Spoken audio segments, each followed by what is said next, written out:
Fala, Vasos, como é que vocês estão? Micael Silva aqui, sejam bem-vindos a mais um vídeo. E no vídeo de hoje eu quero dar uma resposta a um dos meus vídeos virais que eu falei acerca de como os livros mudaram a minha vida.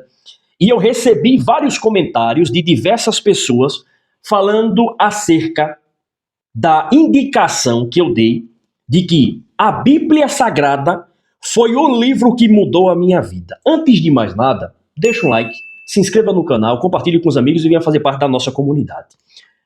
Está chegando bastante pessoas novas aqui no meu canal que ainda não conhecem a minha trajetória. Deixe-me ser bem claro e incisivo aqui. Eu, Micael, sou um cristão pentecostal até o tutano. O livro que mudou a minha vida foi a Bíblia Sagrada. Acabou. Acabou. Essa é a minha trajetória pessoal. E nessa minha trajetória pessoal, eu tenho o direito, a livre expressão de chegar e mostrar para quem me assiste o que ocasiona na minha vida, o que eu faço ou o que eu fiz e está me trazendo resultados em todas as áreas da minha vida. E o livro que mudou a minha vida, literalmente, que me transformou em alguém, foi a Bíblia Sagrada. Porque antes da Bíblia Sagrada, eu era apenas um neguinho no meio da multidão de neguinho que existe no nosso país, sem perspectiva de futuro, torrando todo o dinheiro, com descontrole emocional, não queria saber de estudar, não se preocupava com o comportamento humano, nem com as outras pessoas, eu não tinha perspectiva de futuro, mas foi a Bíblia Sagrada que mudou a minha vida. E eu acho incrível. Todas as vezes que eu cito as Sagradas Escrituras, sempre tem um ateu coxinha, que vem e fala: eu li a Bíblia inteira e depois disso eu virei ateu. Leu de cabeça para baixo. Leu errado. Não estudou teologia com profundidade. Ou bebeu de uma fonte completamente contaminada. Por quê? Eu não estou simplesmente falando do fato de você ser ateu. Porque existem ateus que são inteligentes.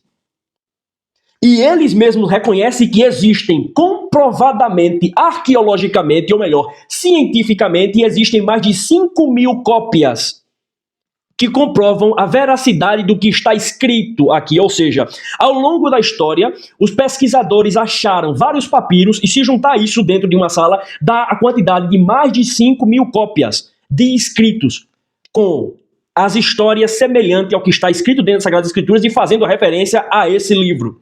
Enquanto que você pega, por exemplo, os escritos de Platão e Aristóteles em uma comparação de 5 pergaminhos. E as pessoas têm isso também como verdade absoluta e na maioria das vezes não questionam. Então, se você pegar a diferença de 5.000 para 5, obviamente, logicamente, tirando o contexto de fé do meio, você vai ver que alguma coisa esse livro tem que valida as informações que ele traz. E aqui eu não estou falando nem de mundo espiritual, eu estou falando no sentido de comportamento humano, localizações geográficas, estou falando de aprendizado para a sua vida, no sentido de lidar, inclusive, com as outras pessoas. Então, se alguém, como alguém comentou aqui no meu vídeo, falando que depois que leu a Bíblia se tornou ateu, e que oração, citou até uma palavra um pouco pesada, e utilizou um argumento de que se a oração funcionasse, os hospitais estavam vazios. Se a gente for parar para analisar pela lógica, um ateu não deveria falar isso, por quê? Porque, primeiro, o ateu ele não acredita em Deus. Então Deus não tem nada a ver com essa história. Deus e oração não tem nada a ver com essa história. Segundo, quem disse que todas as pessoas que estão em cima da cama no hospital, elas querem ser curadas? Quem disse isso?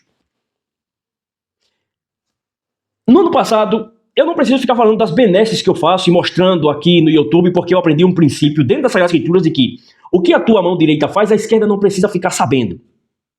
Outro rapaz comentou que ele não curte nenhum versículo da Bíblia, mas o livro que impactou ele foi do Alan Russell, que é A Psicologia Financeira, que é o mesmo autor desse livro, eu tenho também aqui o Psicologia Financeira, e Os Segredos da Mente Milionária. Só que eu acho engraçado é que todos os princípios que estão dentro desse livro aqui, a gente encontra no livro de Provérbios, com mais profundidade, inclusive. Então fica claro para mim que existe um ódio das pessoas simplesmente por você citar a Bíblia e citar o nome de Jesus, o que está dentro dela, ou seja, uma espécie de um espírito maligno que está dentro do seu coração, que manifesta todo aquele ódio, aquele rancor, começa a se manifestar e a pessoa vem e destila ódio nos comentários. Só que eu quero lhe agradecer. Por que eu quero lhe agradecer? Porque mesmo você, sendo manifesto no seu íntimo do seu coração, um desejo ruim de ofender e descredibilizar a Bíblia Sagrada, que é a palavra de Deus, você está sendo uma ferramenta de bênção na minha vida, porque você está contribuindo para que o algoritmo alcance e distribua meu vídeo para cada vez mais pessoas. Muito obrigado.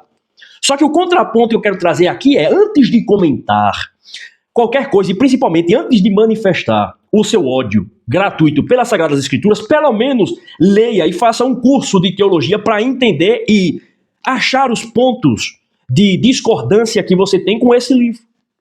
Até mesmo os ateus inteligentes, eles entendem que eles não podem descartar completamente as Sagradas Escrituras, porque, se tratando de comportamento humano, é o livro que mais impacta a vida de quem lê. Entende? É o livro em que, se você jogar na cadeia, vai transformar a vida de um traficante. Direto ou indiretamente, você, ateu coxinha, você tem a sua vida impactada por esse livro. Inclusive, a nossa sociedade, que funciona hoje aqui no Ocidente, ela é baseada nos princípios da palavra, as leis, inclusive.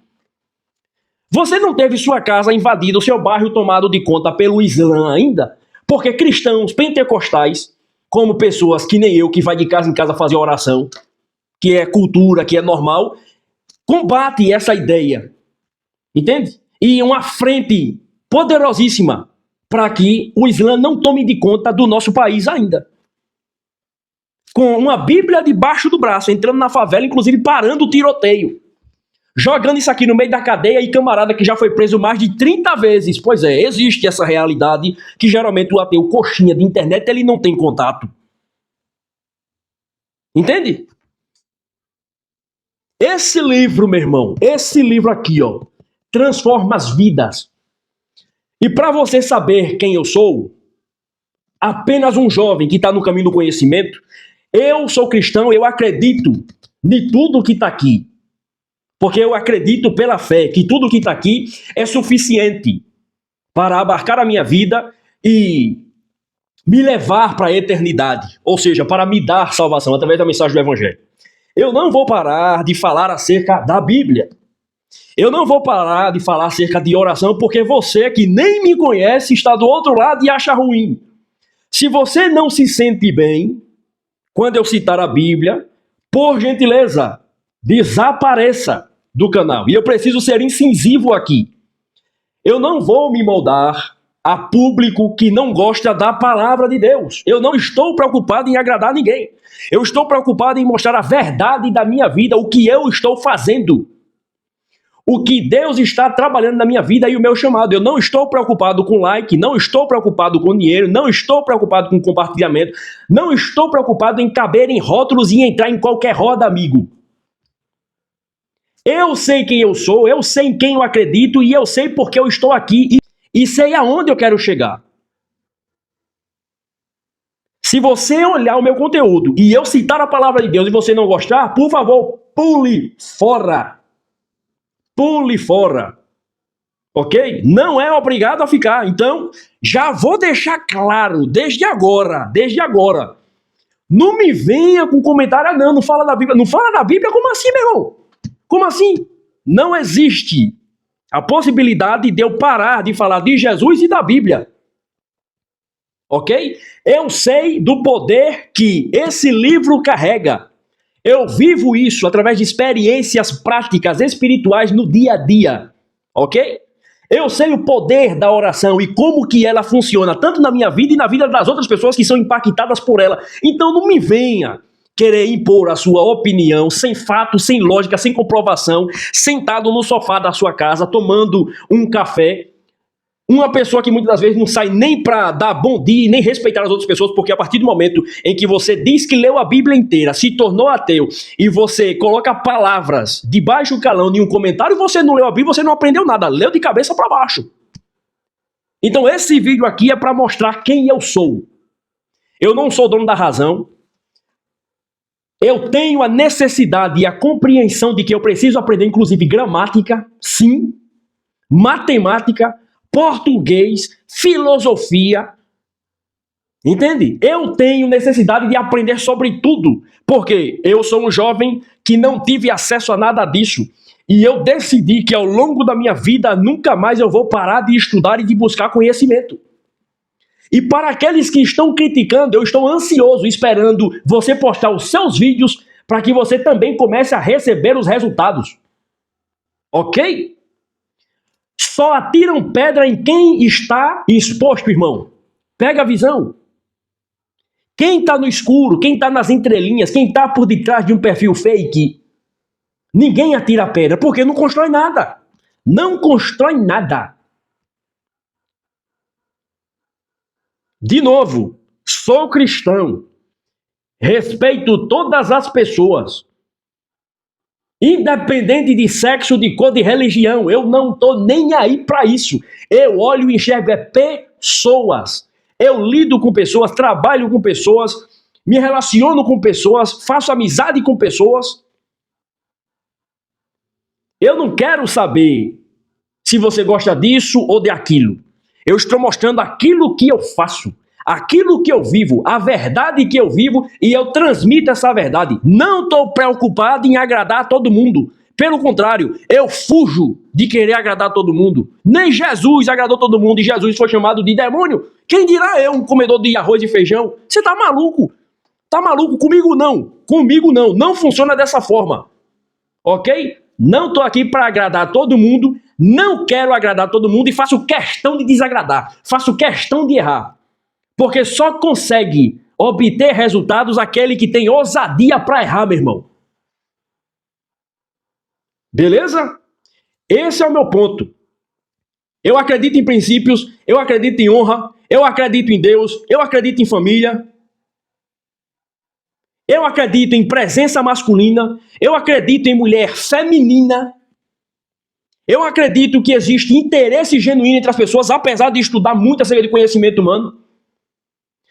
Eu acredito que as pessoas que fazem parte do teu ambiente moldam a forma como você enxerga o mundo. A partir do momento que você começa a mostrar nos comentários a sua visão de mundo, principalmente ofendendo as pessoas, diz mais sobre você do que propriamente a mim ou as pessoas que estão aqui curtindo, compartilhando e comentando coisas boas nesse canal. Se o seu coração está cheio de ódio, se em você gerou uma reação ruim a ponto de você manifestar nos comentários um comentário extremamente negativo e ofensivo, significa que você não leu a Bíblia inteira, porque a Bíblia mesmo ela fala que nós temos que perdoar as pessoas que nos ofendem. E aqui eu já liberei perdão para você, porque, para você que não sabe, perdão significa ser livre de cadeias. Uma vez que você não perdoa alguém, você está preso.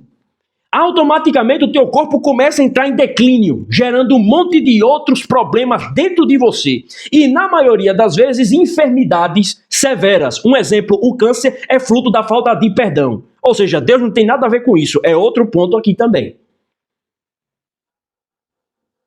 Tá entendendo? E aí você pode fazer um paralelo. Tá, mas por que criança pequena tem câncer? Existe uma série de respostas que está para além da minha e da sua compreensão e que ainda nós não chegamos lá. E aqui eu já me coloco à disposição para estudar a respeito e um dia eu sei que eu vou obter essa resposta. Não todas as respostas. Mas existem pessoas que, já dizia Viktor Frankl no seu livro Em Busca do Sentido da Vida, o destino as convidou para achar sentido no sofrimento. E elas aceitam de bom grado, ou no início reclamando, mas depois descobrem um sentido naquele sofrimento e deixam um exemplo de legado. E é curioso como algumas pessoas relacionam a falta de Deus com o sofrimento, sendo que na realidade, quando a gente começa a estudar minimamente o comportamento humano ou o funcionamento da natureza, a gente compreende que a dor ela é um mecanismo extremamente necessário para o nosso crescimento. Ou seja, quem disse que o sofrimento anula a presença de Deus? A existência de Deus, a comprovação de que Deus existe? Pelo contrário. Todas as pessoas que conseguem passar pelo sofrimento e sair vitoriosas, ressignificando o sofrimento, a fé delas é avivada em um sentido existencial ou em Deus, em um sentido da vida, em algo superior que deu forças para ela. Um médico, quando ele vai dar uma notícia de uma doença para um paciente, dependendo da forma com que esse paciente ele recebe essa notícia, isso o ajuda a combater aquela enfermidade com muito mais eficácia. Principalmente quando esse paciente tem uma religião. Então não, ateu coxinha, eu não estou preocupado com sua opinião, não estou preocupado em agradar você e muito menos preocupado em parar de falar da palavra de Deus. Se você se incomoda, por gentileza, a porta da rua é a serventia da casa. Desapareça. Vou estar orando por você do mesmo jeito. Mas eu não vou me moldar à sua crença, à sua falta de princípio, de honra, de valor, de respeito, para agradar um camarada ou uma mulher que eu não conheço. E principalmente que não faz sentido eu deixar de acreditar no que eu acredito porque alguém se sentiu incomodado. Aliás, para você ver que é verdade, o próprio Senhor Jesus ele falou: por conta de mim, o simples fato de vocês serem cristãos, levar a mensagem do evangelho e fazer referência a esse livro, vocês serão odiados. Ou seja, o que está aqui está se cumprindo. Eu não estou preocupado se você vai gostar ou não. Não estou. Literalmente não estou, irmão. Ok? E, aliás, muito obrigado, porque você acabou de me gerar mais um conteúdo. Mais um conteúdo. Vou estar orando por você. E a partir de hoje, todos que comentarem, vou apresentar em oração para Jesus transformar a sua vida. Não é oração de maldição, não, tá? É para abençoar, filho. Para abençoar, porque quando você chegar na eternidade, quando todos nós chegarmos na eternidade, você não vai ter desculpa, papai. O pai da eternidade vai virar para você e falar: não, você viu um vídeo do neguinho lá? Você viu o vídeo do vaso investidor? E ele falou da Bíblia, ele falou do evangelho, ele falou de Jesus, ele falou de mim. E você destilou ódio nos comentários. Mas a oração dele para que você se arrependesse, tivesse sua vida transformada, fosse livrado de algum mal, de alguma coisa, estava sobre você. Tamo junto, meu irmão. De alguma forma você impactou a minha vida para o bem. Para o bem. Entende? Então, mais uma vez, enfatizando, não vou deixar de falar de Bíblia. Não vou deixar de falar de oração. Não vou deixar de falar acerca de meditação. Porque pessoas muito mais inteligentes do que eu, vi de apóstolo Paulo, vi de outros grandes homens, inclusive até autores não cristãos, por exemplo, a história dos hebreus. O próprio Flávio Joséfo, um judeu, camarada fora de série, conta os relatos históricos acerca desse povo que defendia a existência e a ressurreição de um homem chamado Jesus o Nazareno. Então, por gentileza, amigo, esse negrão aqui, ele não está disposto a mudar e quebrar os princípios e os valores que eles acreditam. Pelo contrário, a Bíblia transformou a minha vida, a Bíblia vai transformar a sua vida e eu sempre vou falar da mensagem que está aqui dentro. A mensagem do Evangelho. E a mensagem do Evangelho, ela consta que é o seguinte: Deus amou o mundo de tal maneira que enviou o seu único filho, Jesus Cristo, para morrer no duro madeiro da cruz. E todo aquele que nele crer não pereça, mas receba ou tenha a vida eterna. Micael, como é que eu faço para ser salvo? Se você crê de todo o teu coração que Deus enviou o seu filho, ele morreu, foi ressuscitado por Deus, e ele está à destra de Deus, e ele tem poder para te salvar, e você confessá-lo publicamente como teu Senhor e Salvador, você será salvo. Essa é a mensagem que eu tenho para você. Que Jesus te abençoe, guarda os teus caminhos, guarda os teus passos, e que nós estamos juntos. Se nós não nos encontrarmos aqui, na eternidade nós vamos se encontrar. Se inscreva no canal, deixa o like. Muito obrigado, até o próximo vídeo e tamo junto, vasos.